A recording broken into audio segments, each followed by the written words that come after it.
I'm very excited and very happy to be able to have a panel that is almost like a continuation from our last year. So we have a very good, in-depth, ongoing professional discussion on some of the most strategic questions of the day and of definitely US-Central Europe's relations.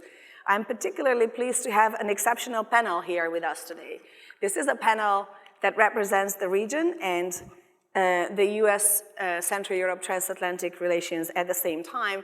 So it is a phenomenal panel, with all due modesty. I would like to welcome on our panel Margarita Assenova, who is working also as associate scholar at CEPA, but is also a person who's published very, very widely on all energy security issues related to Central East Europe, probably the most insightful writings. Václav Bartuška, who is ambassador at large for energy security from the Czech Republic, the Ministry of Foreign Affairs, a person who is probably has been on this field, energy security, in the Czech Republic, but in all of Central East Europe for probably the longest time. So he has got great insights from the last 2 or 3 decades, although despite his young age, and is also a wonderful friend of CEPA and of me personally as well. We're very honored to have Colin Cleary from the Department of State for Energy Resources, Acting Deputy Assistant Secretary. You're very honored, and we find it very important to have your views on this topic from the US government's point of view. And we're very pleased to have Benjamin Schmitt on this panel, who is currently postdoctoral research fellow from Harvard University, but also former European Energy Security Advisor at the Department of State, but also a very good friend of CEPA. So we are very pleased to have all of you on this panel. And what I would like to suggest in the best spirit of CEPA panels is to jump into this as a discussion, because I think there is so much to discuss. There has been no panel, no fora on energy security in Washington, D.C. since our last CEPA forum 2018, where Nord Stream 2 would not have been a preeminent topic. It is a project that helps the exact opposite of what Europe needs for a diversified and competitive energy market, yet one that continued to being built all these months. So there is a very clear, tangible, ongoing discussion criticizing and raising all the issues that are problematic in this project. My first question would be to challenge the panel, and maybe we can start with Margarita. Is there a chance for Central Europeans to step beyond, to go from the negative messaging of what the region does not want or what the region is concerned about, to a positive messaging of what the region wants and needs and how to go forward with this? What would you say to start our discussion with? I think there is a positive side to the Germany's and Russia's drive to build Nord Stream 2. Every negative thing, as they say, after the rain there is always sun. But even during the rain, you can see the sunshine coming through. And all these alliances that were recently established in Central Eastern Europe between the countries that oppose Nord Stream 2, to build the North-South corridor, to make sure that there is a supply of gas coming to all parts of Central and Eastern Europe, the Three Seas Initiative, the Baltic Pipeline. There are so many initiatives that are coming out of Central and Eastern Europe and Southeastern Europe to rectify the situation with Nord Stream 2 and Turk Stream potentially, that we have to be proud that it's a positive effort on the face of Germany's stubbornness to give up the project and European Commission's so far inability to stop it. This is the first one, I would say. Just looking at the LNG terminals that were built in Lithuania and Poland to make sure that there is gas coming from other sources. And here I have to say, it's not necessarily American gas. It's not necessarily American interest to sell gas to these Eastern European countries. It is gas that could come from Qatar, can come from Norway, can come from other countries. It doesn't matter where it comes from. The most important thing is not coming from Russia, and it's providing diversification of sources, not just diversification of pipelines, geographic diversification. The second point I would like to make is we had a really critical development 2 weeks ago when the European Court of Justice upheld European Union rules, the gas directive in particular, on the usage of a power pipeline. This is the onshore pipeline that delivers gas from Nord Stream down to Germany and from Germany to the Czech Republic and further Eastern Europe. What the European Court of Justice said is European rules cannot be changed even by the European Commission. That was a court case against the European Commission that has allowed a power pipeline to be used at almost 100% by Gazprom. So it's not about Gazprom necessarily, and it's not about Russian gas, but it cannot be used by one supplier. There has to be reserve capacity for a third-party supplier, and such suppliers may come in the future, mostly in the shape of LNG deliveries to Northern Europe. And the next point I would like to make, Russia and Ukraine started negotiations last week on gas transit to Europe that is going to go through Ukraine since the current contract expires on December 31st. Very little time, only 3 months left to January 1st, and everybody is worried that gas supplies could stop being interrupted again as they were in 2006 and 2009. But Russia is starting these negotiations from a very weak position.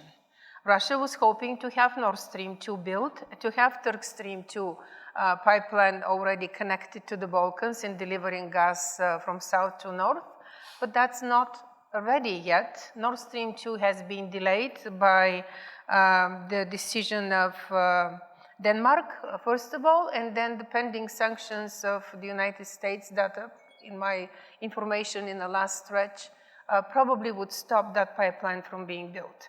And now having the power pipeline not being, Gazprom is not going to be able to use it 100%, Gazprom will have to build another 3 pipelines for all the quantities of gas that it wants to deliver to the European continent.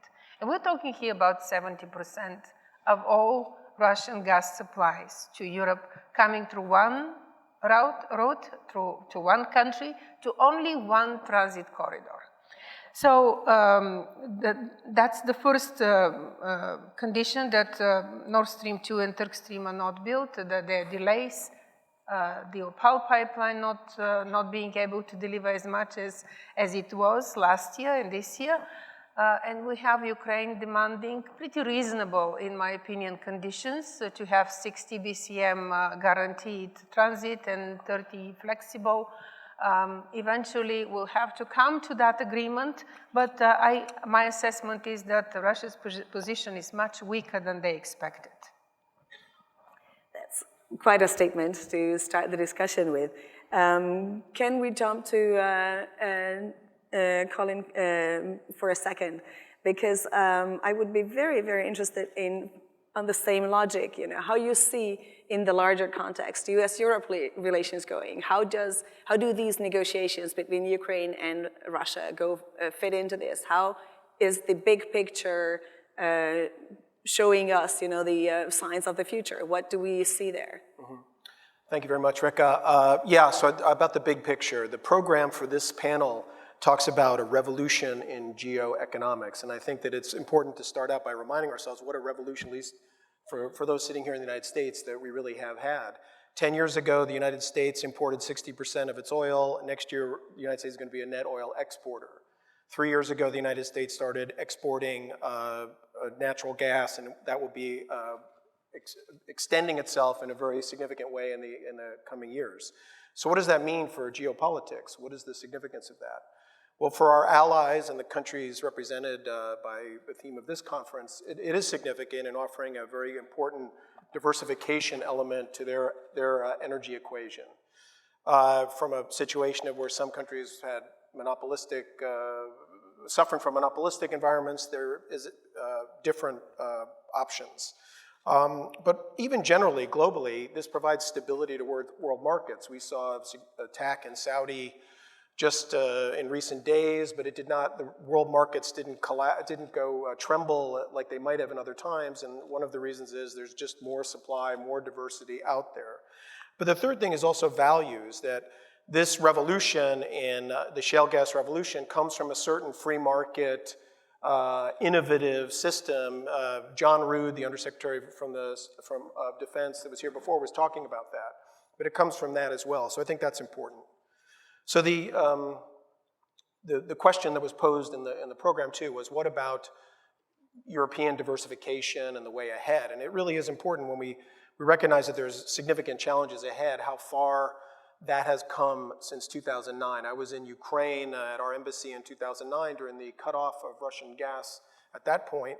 And it's clear that thanks to the efforts of the European Commission and the member states, and with support of the allies like the United States, that the situation really has improved very significantly. There's a lot more that needs to be done on interconnection, but the interconnection situation is a lot better. Supplies have diversified. I mentioned LNG, but also we now have the Southern Gas Corridor coming on stream. There's development of things like Baltic Pipe. There is new areas like Eastern Mediterranean. So there's a lot of dynamism and a lot of more diversification. On the LNG front, there have been projects in countries that are represented here, with Poland, of course, being foremost, Lithuania, and Croatia, which will happen in Kirk. So there's a lot of dynamism on that front. And particularly Poland, I think, has probably been a very notable success story in moving from a situation in the gas front of almost total dependency to really having tremendous flexibility and options. And so it shows what can be done with a determined policy and a wise approach. And also on the diplomatic side, there have been successes. The concerns raised about Nord Stream have resulted in things like the gas directive being adjusted so that any such projects would have the gas directive and the European Third Energy Package apply to them. So there's been a lot of positive movement. And when we look at the challenges before us, we should recognize that. These are European successes, but also all of the things that I mentioned were backed by US policy. And Nord Stream 2, without getting into the details, because I know this audience is very familiar with it, it's not a new issue, but it is really just fundamentally at odds with the diversification principles, and of course the harms against Ukraine, a country under attack that has been territory illegally annexed. The idea of harming them through such a pipeline is really not acceptable. So finally, just to think ahead, are we able to move forward? I've mentioned that there's been some really important successes in the last decade since the 2009 cutoff, and I think that past indicates that progress in the future also can take place. It can take place with the US-European Union dialogue on these sorts of issues. There are new things out there.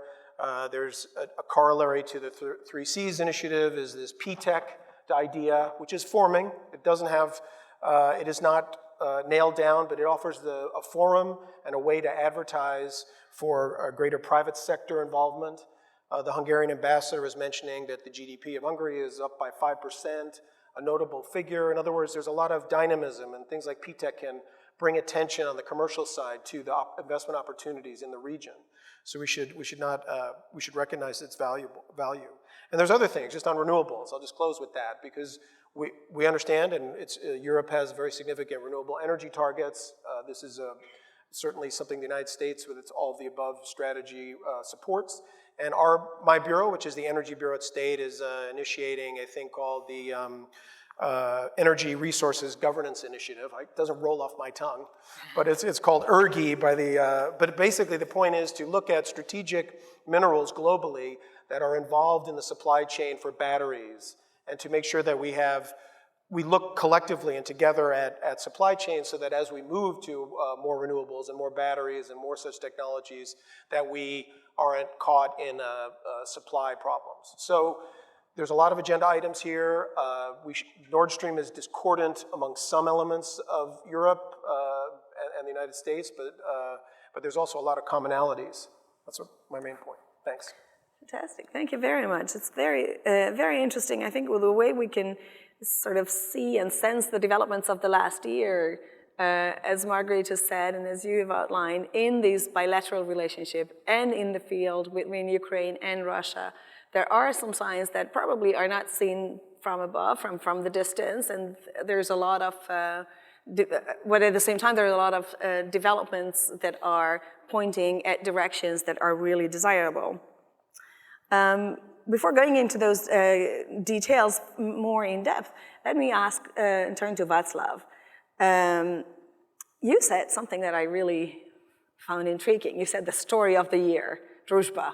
And I really think that we should, bring us up to date and tell us what is the story of the year with regards to the Družba story. Good afternoon, everybody. I really believe that talking about Nord Stream 2 forever can be fun, maybe, but we should not miss the really big story which happened this year between April and June. Now, if you're from our region, you know that for the last 30 years we've been discussing what can be done should Russians shut off the Družba pipeline, the oil pipeline. And the Czechs have built a pipeline from Germany in the 1990s. The Polish have enlarged the port in Gdańsk, and others did other steps.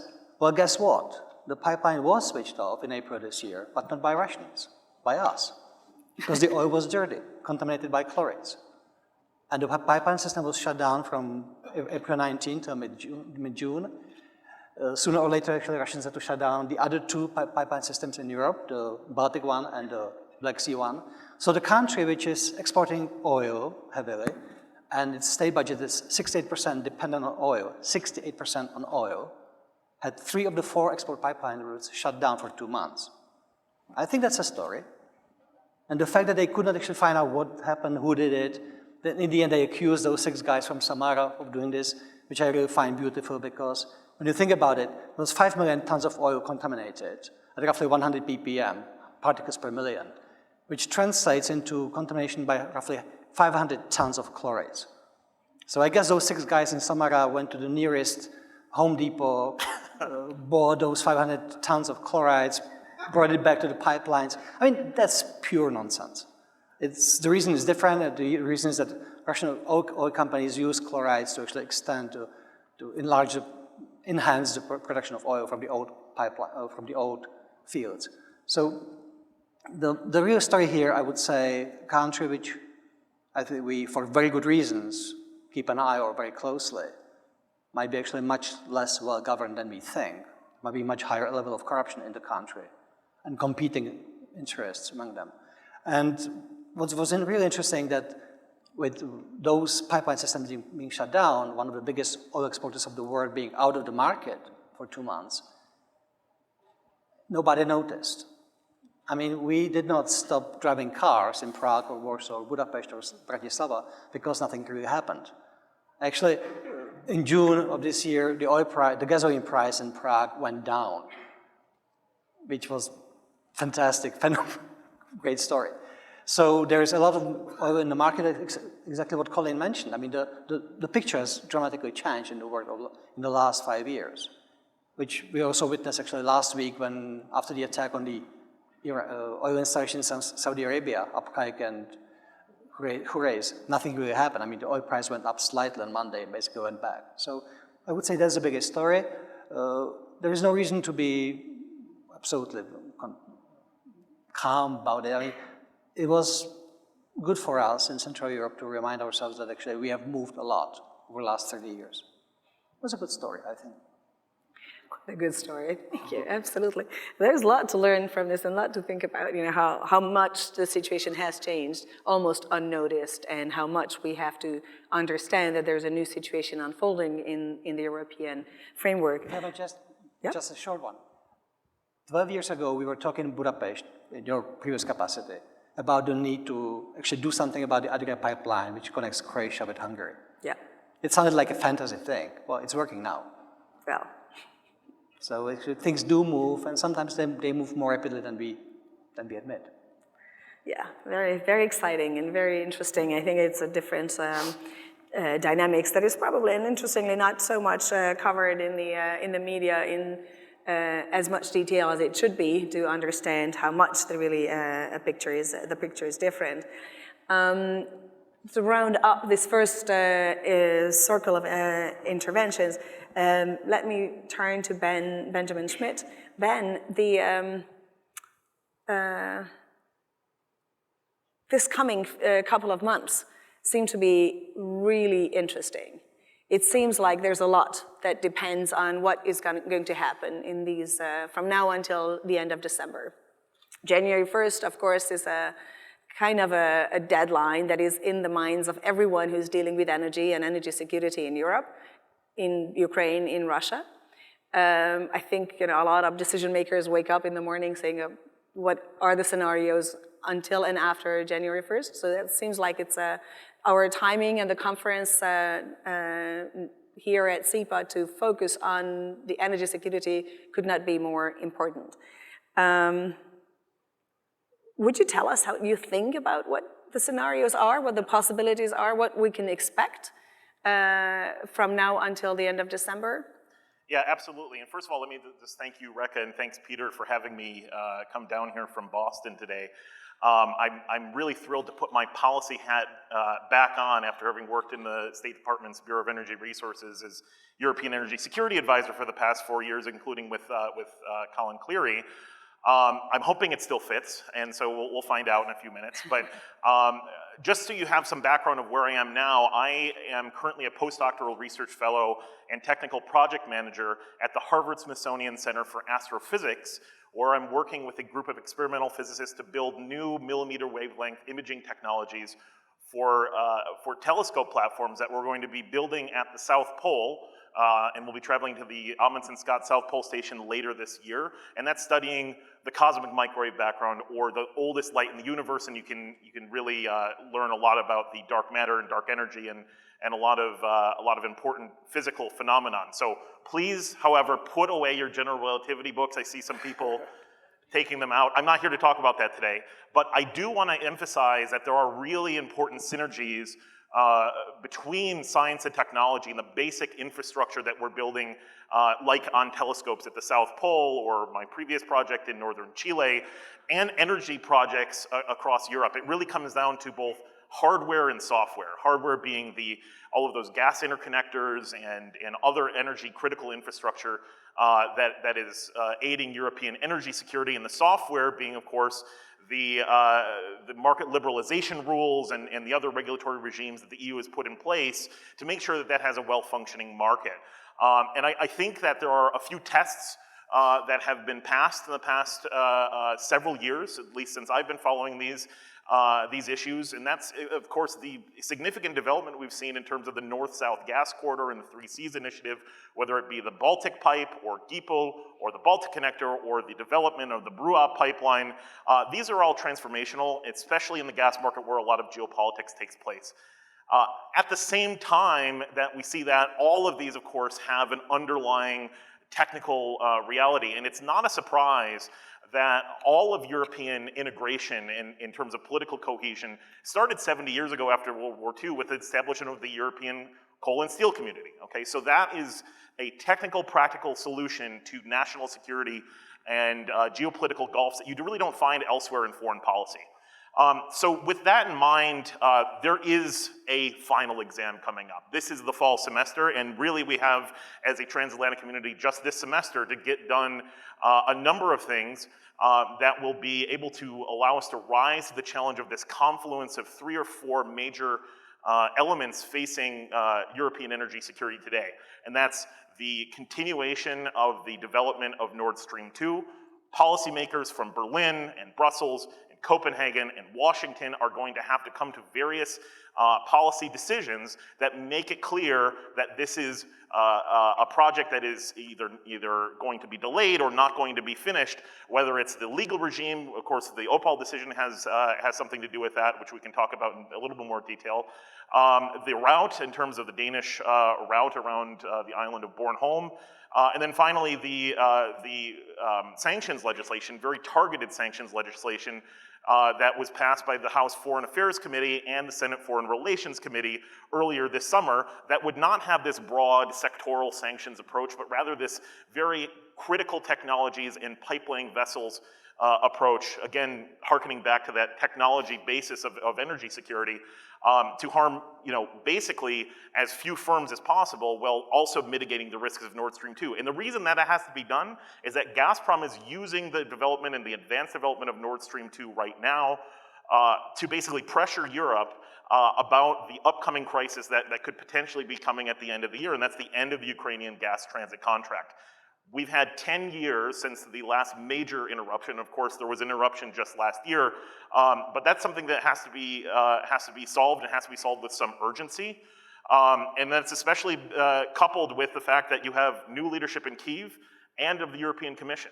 And I'll just end this opening statement by saying that the new European Commission, of course, just a few weeks ago, has as its incoming executive vice president, Margaret Vestager, who said that Nord Stream 2 is not a European project. And I think that's a good bellwether for the future.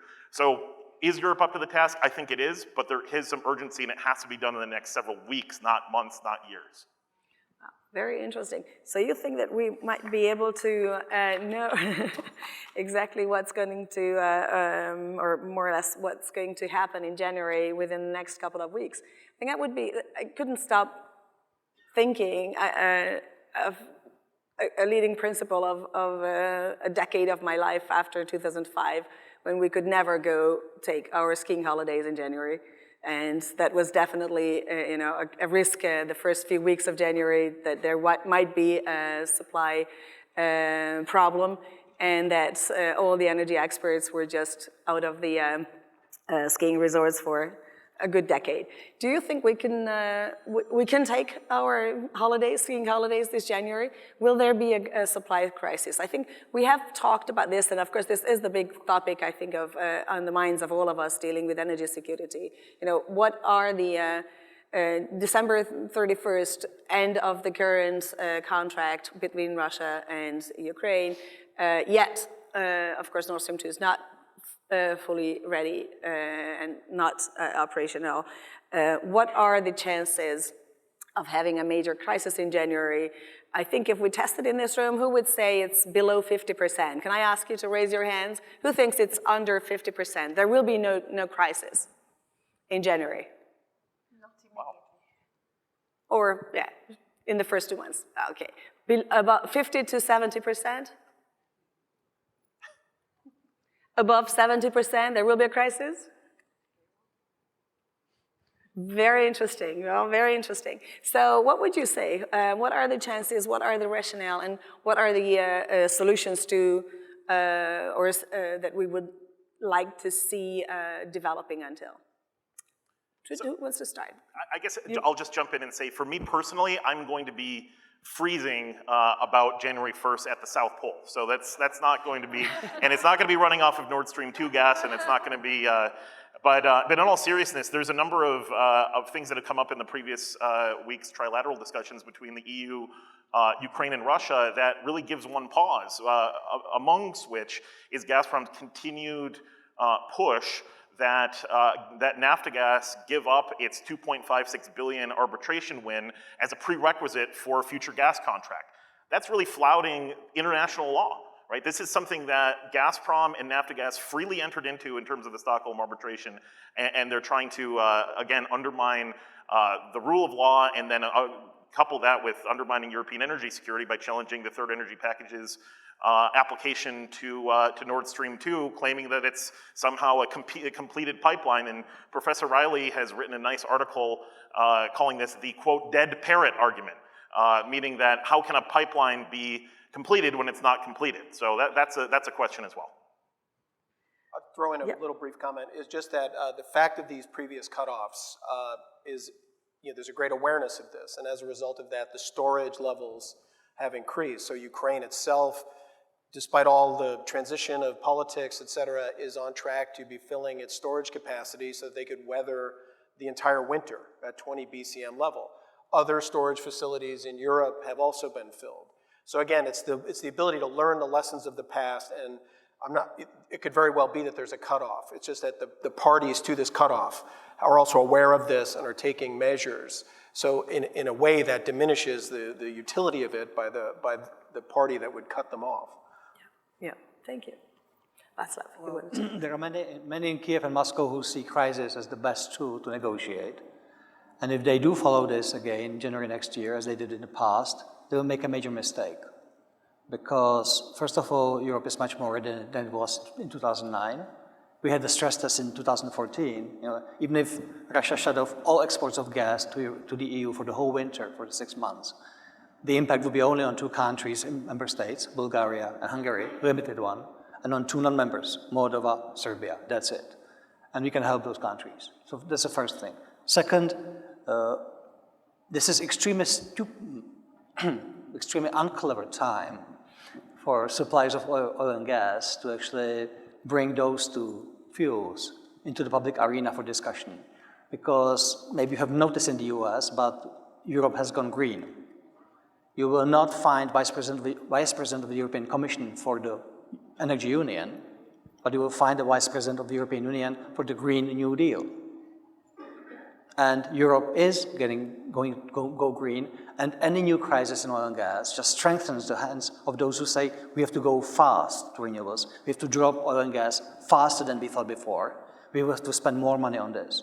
So if any of the fossil fuel exporters think that this is a good time to actually blackmail Europe, well, that's their mistake. And final thing on this, we have done a tremendous job in Europe of cutting down Russia's income from European market. The unified European gas market, which is the Northwestern Europe, France, Germany, Benelux, my country as well, Austria, Denmark, Britain, has forced Russians to sell gas at very low price, the Rotterdam price. The result of this is in 2018, last year, Russia exported the biggest volume of gas since 2008. But the profit from that was 1/5 of what it was in 2008. So, talking about Nord Stream is fine, but for God's sake, what we really need is a unified European market, which pushes all suppliers, not just Russians. There is also Algeria, there is Norway, there is US LNG. I love to come to the US, and we will be happy to buy your LNG at our price, not at your price. I fight for Europe, I don't fight for the US. So that's our approach. I think we can squeeze all suppliers, and we have been doing that for the last 10 years quite well. I think it's safe to go skiing this year, but only for the first 2 weeks of January. If there is no agreement on January 1st, precisely because the storage facilities are full throughout Europe and in Ukraine. But let's be realistic. 20 BCM of gas in the Ukrainian storage system is not going to be enough to supply Europe for a very long time. Maybe for 2 months, maybe a few more weeks. But in the dead of winter, probably there is going to be need soon to have regular supplies. The 3 countries that were most affected in 2009, most vulnerable, were Bulgaria, Macedonia, and Croatia, Bosnia and Herzegovina, simply because they didn't have alternative suppliers, but they also didn't have sufficient gas storage facilities. So what is happening now? Now Bulgaria just got some gas, US LNG from Greece. There you go. The alternative is coming. The Southern Gas Corridor is going to be operational early next year. Some gas is going to start coming from that corridor, provided that the Bulgarians finally build the interconnector to the Trans-Adriatic pipeline that's been in the process for 20 plus years. Alternatives are there, but they're not they're not completed yet. All the interconnectors are either in the process, particularly in Southeast Europe, or they are close to completion, but they're not there yet. And this is an important part for Southeastern Europe in particular, to figure out where they're going to get gas if for some reason Russia stops supplies through Ukraine. But for Gazprom to do that, it is going to lose completely its credibility in Europe.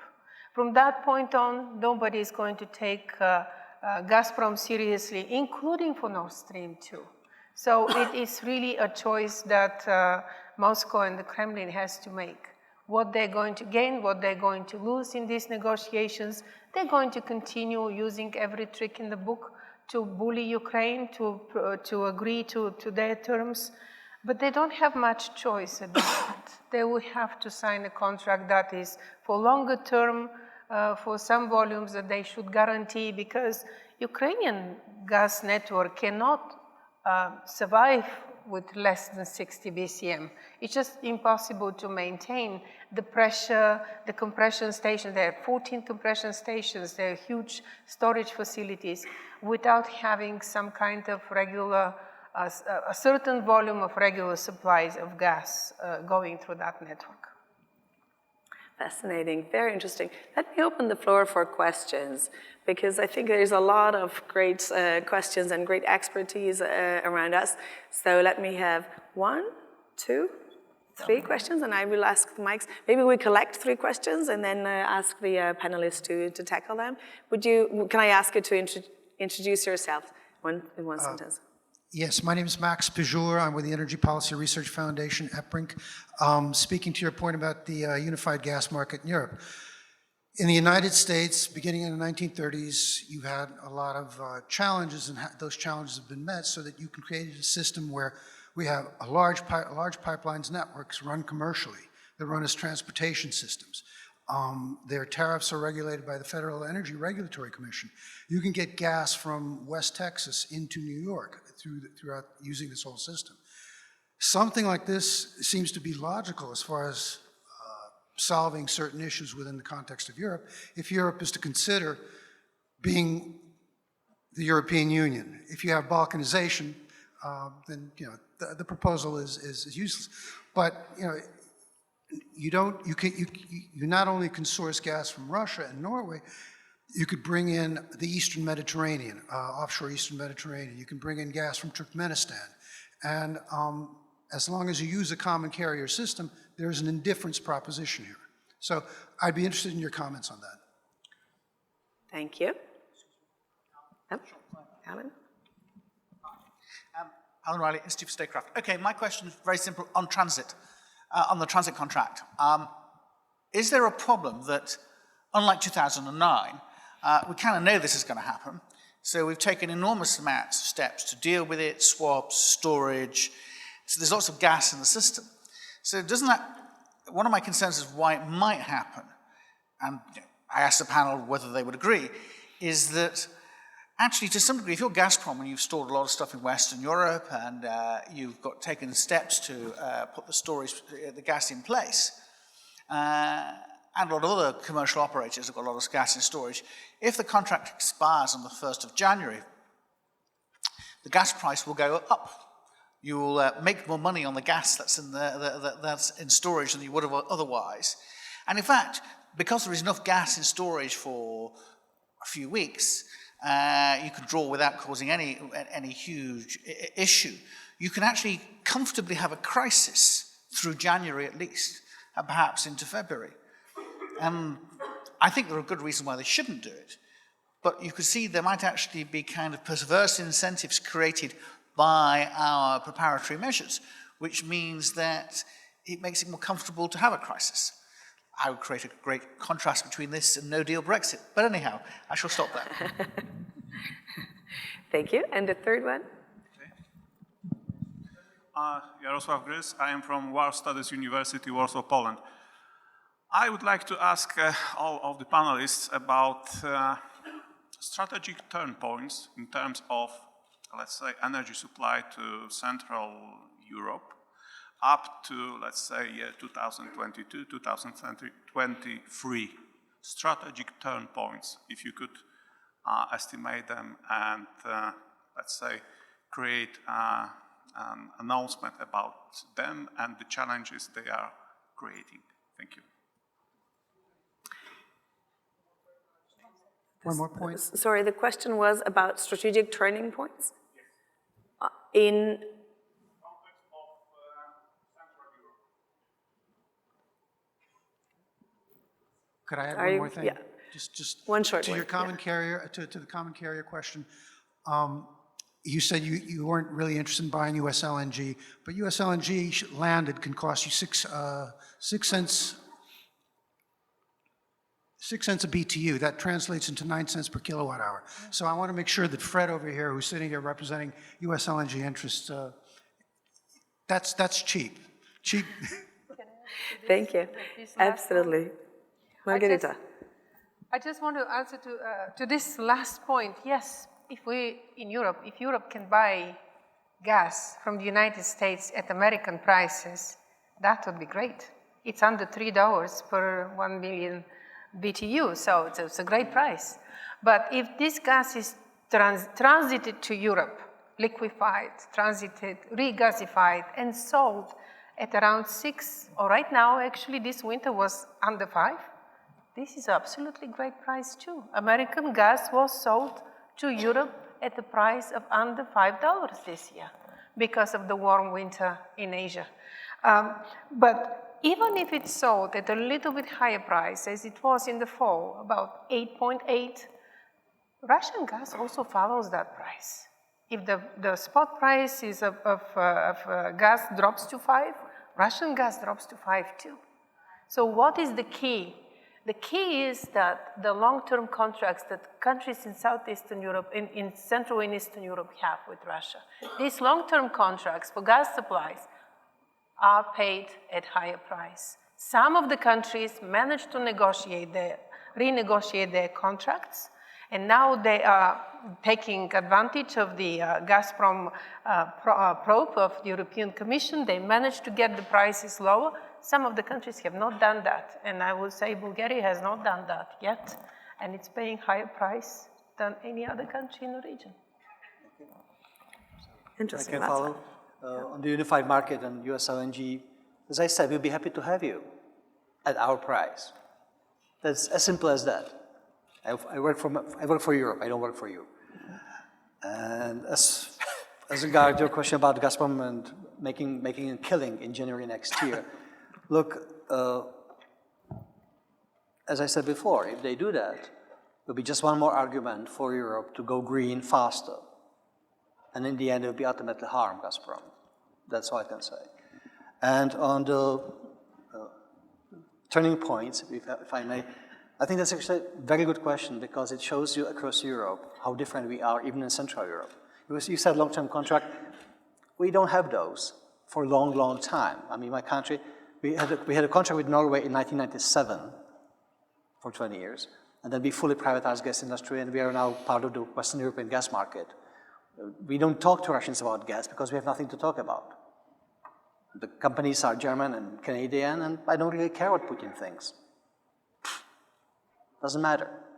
You know, we have countries in the region who actually have long-term contracts with Russia at, I would say, outrageous prices for a very simple reason, which is greed. If somebody tells you that it's physically impossible to connect, for example, Hungary to Rotterdam, that's weird because Austria is linked to Rotterdam. Slovakia is not linked to Rotterdam, but my country is. And we're actually right next to each other. So there are other reasons why those changes were not made. And those are deeply political in each country. That's all I can say. Otherwise, the Central Europe is a very, very small region, which is imminently possible to link to each other. It's very easy. I remember when we built a pipeline from Germany in 1996 for oil, and my Polish friends would laugh at me because we have spent $400 million on pipeline which was absolutely unuseful. Yeah, I think we actually made a good investment. The same with natural gas pipelines from Norway. So it will be different country from country. We have already turned the point in my country. I hope Poland will do the same with the Baltic pipe and the LNG terminals. I hope others in the region will do the same in years to come. I'll get on the row. Briefly, so on the first question, I think the interconnection, so there's been a lot of progress, but obviously in Europe, a lot of progress needs to be done. An example could be, you mentioned Eastern Med gas. So Spain has a lot of interconnection capability for LNG. It's operating at less than 20% capacity. And there's not good interconnection from Spain to France. So this is something the European Commission's aware of, but it's an example of something that should happen and probably will happen. And that opens up all, as Eastern Med opens up, it'll increase diversification, allow for price competition and all these things. So I think it's, it's, as you say, the more the flows are, the better the price, the better the competition. And just the third point about the strategic turning points. I mean, I think Poland is at one in exactly that time, 2022, 23, where as a result of its policies of Baltic pipe and the Svinovišća LNG facilities and possibly Gdańsk and other things, it will no longer be, it'd be up to Poland whether they buy Russian gas or not. And so that gives them complete freedom from dominance of a supplier. So I think that there's a case where in just a few years, in the case of Poland, you're at a strategic point where you have now freedom in the terms of the gas market. So I mean, it really is a significant thing, and it doesn't get there by accident. It gets there by years of planning and consistency and dedication to those goals. Yeah, I totally agree with that. And at the same time, to the question on the future of Ukrainian gas transit, it does in some ways come back to the question of, what is the purpose of Nord Stream 2 and how does that interact with US LNG? I think it's important to remember that Nord Stream 2 is not about bringing significant new gas supplies to Europe, but rather rerouting gas that would normally be going through the Ukrainian gas transit system to northern Germany via the Baltic Sea. If you look at the technical data for the Oigal pipeline, only 9.9 BCMA is actually intended to go directly to Germany and points west. Most of the rest of the gas is going south and then ultimately to either Baumgarten or back into southern Germany, but that's the end of the Ukrainian gas transit route. So this is not some sort of plan, our US opposition to Nord Stream 2 over the years to sell LNG, because if Nord Stream 2 is stopped, it's going to maintain gas transit through Ukraine. The system can take it. So that's number one. Number two is I guess just going back to the Opal decision and see what that impact is on Nord Stream 2. According to the Opal decision, under the Treaty for the Functioning of the European Union, Article 194, I had to memorize that, there's something called the solidarity principle, and what this decision did was say that Nord Stream, basically Nord Stream 1 plus Opal didn't take into account in its impact assessments the negative energy and national security impacts beyond its kind of small region and did not take into account the entire EU. Where that is important is what Gazprom and Nord Stream AG are fighting right now, which is the application of the updated gas directive to the third energy package. Because within that, unpacking the third energy package, you have something called Article 11. And what Article 11 says is that the national regulator of the host country has to assess and certify that the host infrastructure does not harm the energy and national security interests of other member states or as the union as a whole. And of course, this is going to be very difficult for Germany's Bundesnetzagentur to do, because Nord Stream 2 certainly does, and Oigal by extension. And again, then you say, well, what is all of this about? Again, it's to spread malign influence and weaponize corruption. That's what keeps me up at night. Because you have a situation where the so-called Schroederization of Europe, more Schroeders keep getting in line. You have Gerhard Schroeder, you have Jörg Schelling, the former Austrian finance minister who now works for Nord Stream 2 as an advisor, and just a few weeks ago, you have Christian Kern, the former Austrian chancellor who's now on Russian railways after having advocated for Nord Stream 2 and for pushing back on sanctions on Russia and things like this. This is really, really concerning, and I see Brian Whitmore in the audience, and he's spoken about this on the Power Vertical podcast, but one of the things I have to say for a certain age group, for Putin, it's kind of like Pokemon through energy. European leaders, you got to catch them all, and is that going to continue? So that's really a threat to Europe's general security posture.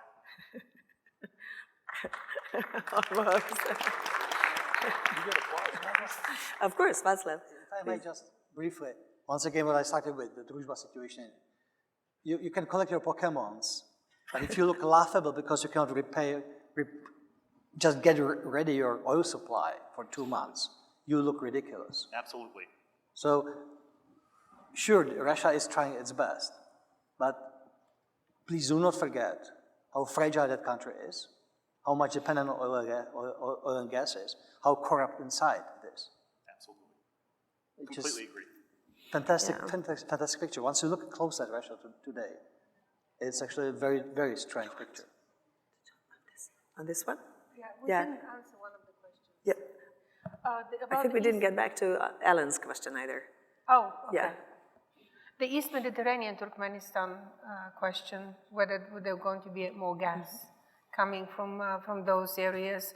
They could be a lot more gas coming from Turkmenistan to the southern gas corridor, from Azerbaijan through Turkey, through the Balkans and to Italy. And it's very interesting development with this southern gas corridor, because the Italians again decided not to allow the pipeline to land in Italy. So Italy is changing governments every 2 weeks. Maybe there will be another decision, but last November, October, they had a decision, and now it's reversed, and it's throwing the entire project offline. So what is going to happen with this gas? It's not that huge amount of volume of gas that is going to start coming, about 10 BCM. What is going to happen with this gas if Italy does not allow the pipeline to come to shore or in Italy? It's going to go to the Balkans, and from the Balkans it's going to go to Central Europe.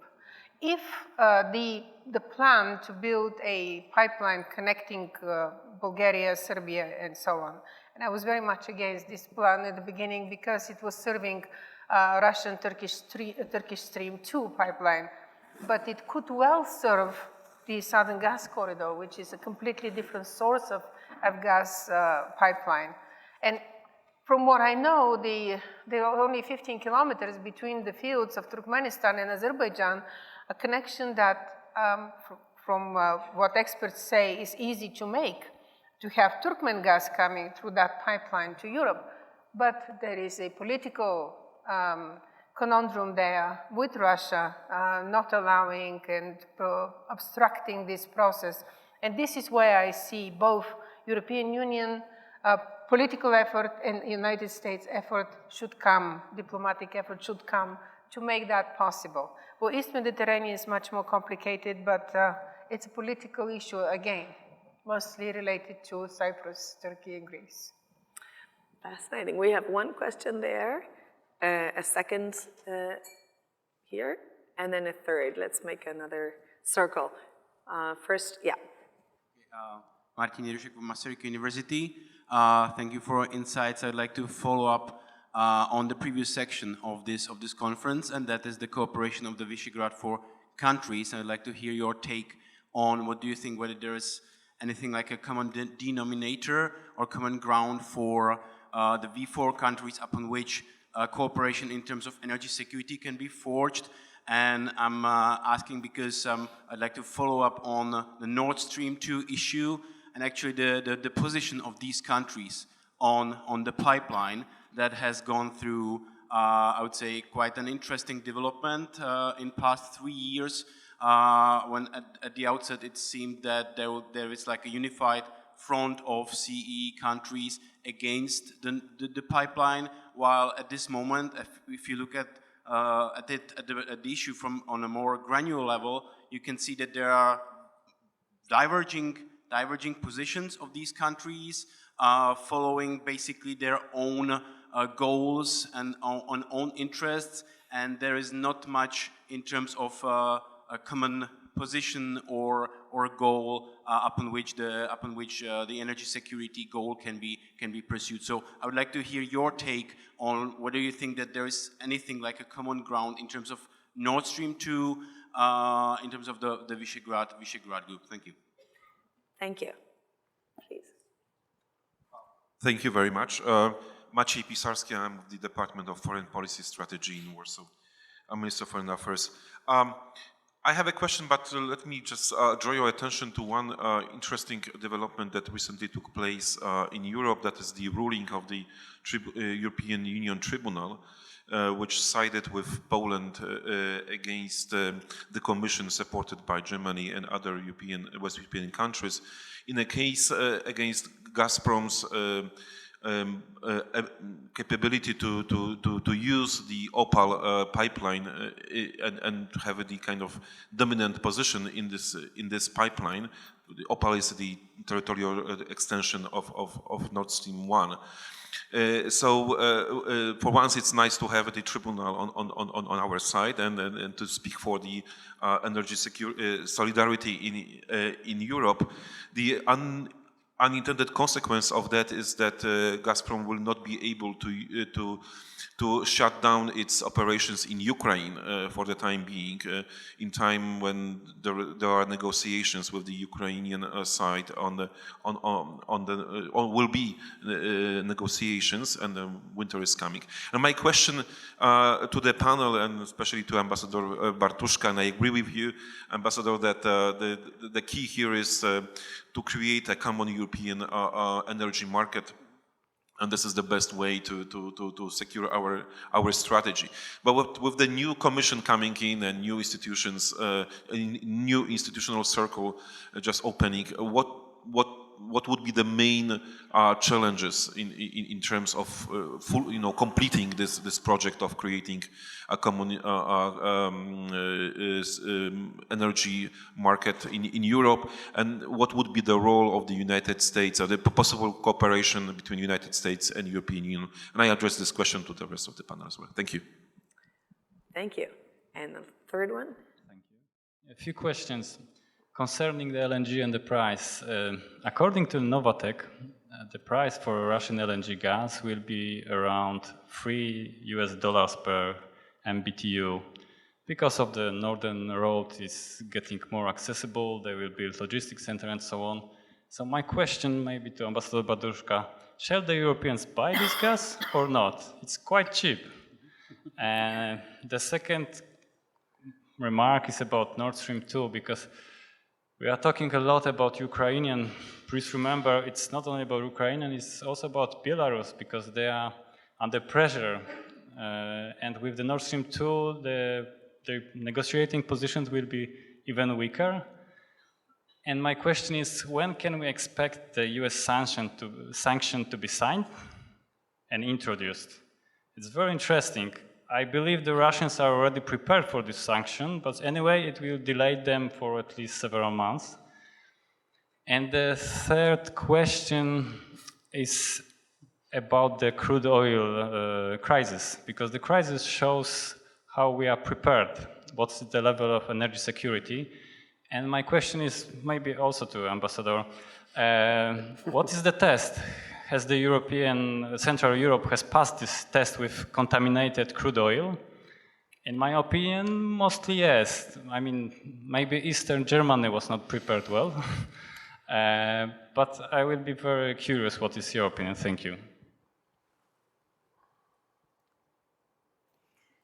So, Václav, do you want to start?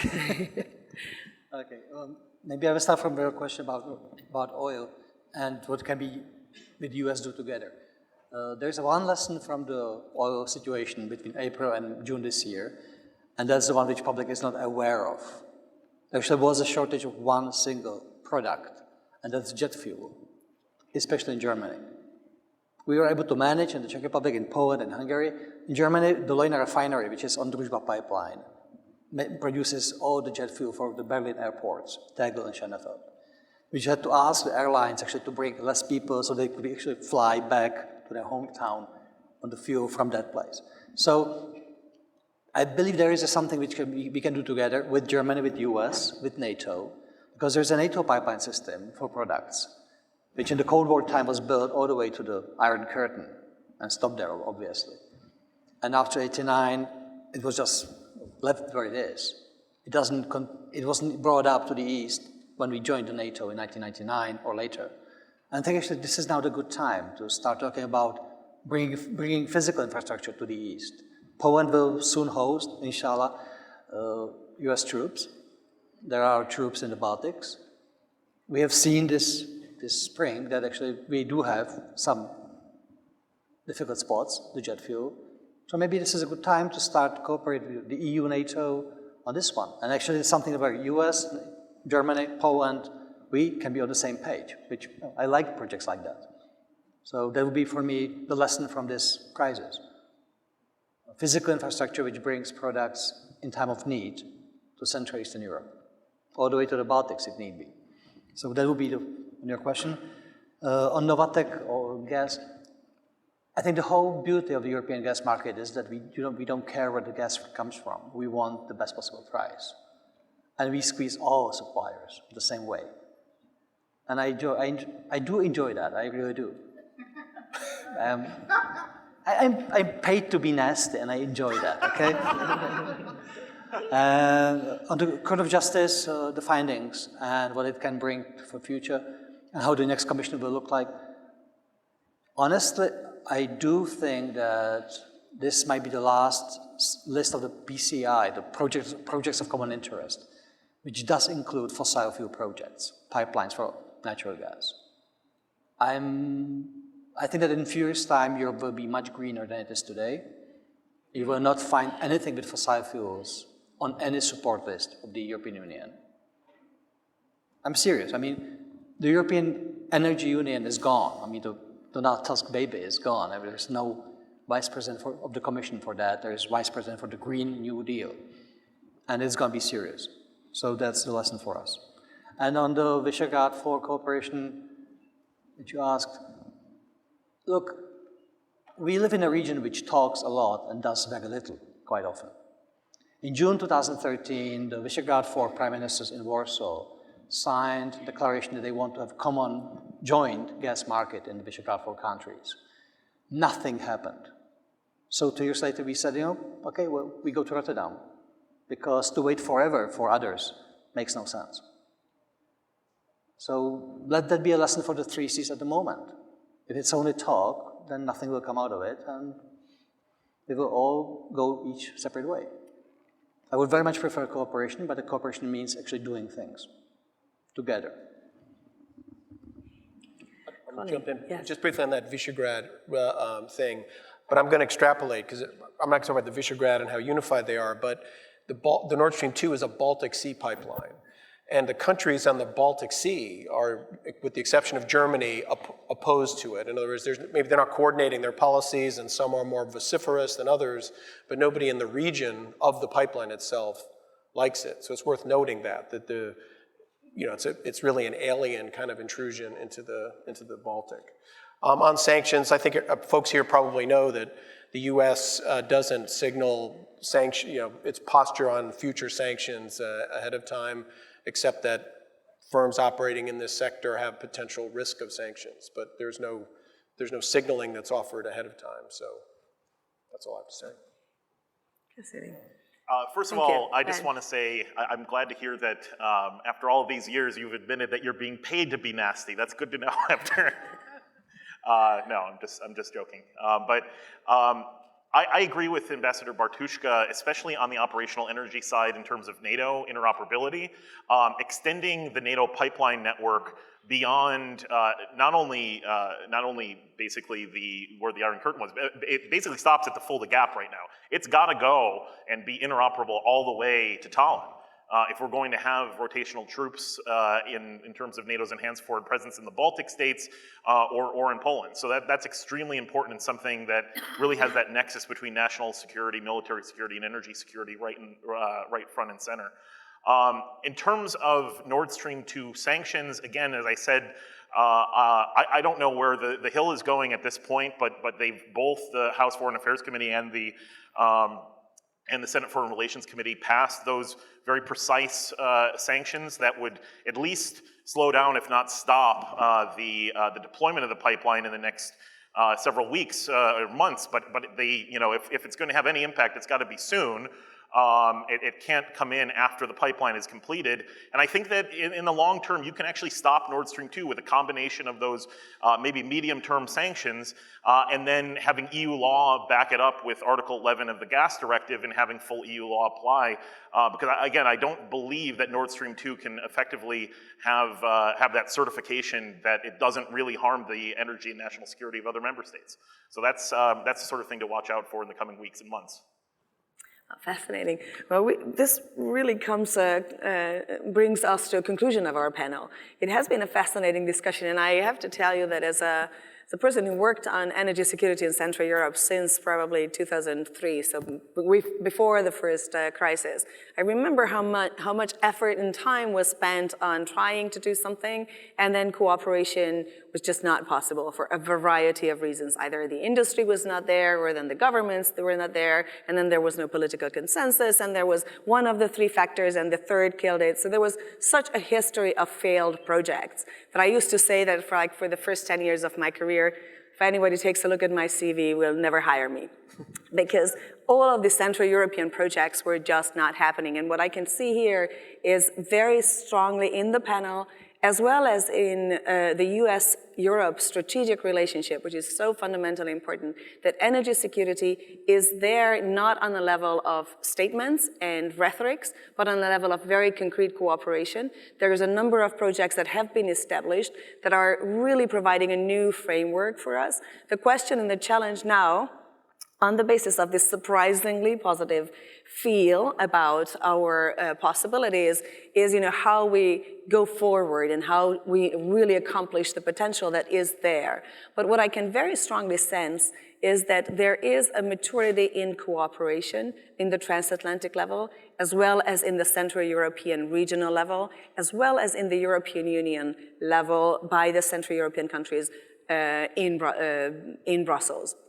I hope that this is going to really mean that 2019, starting with January 1st, the big test date of our energy policy priorities, is going to show us a wholly different picture a year from now when we get together again. But with this, I would like to ask you to join me thanking our wonderful panelists and your contributions.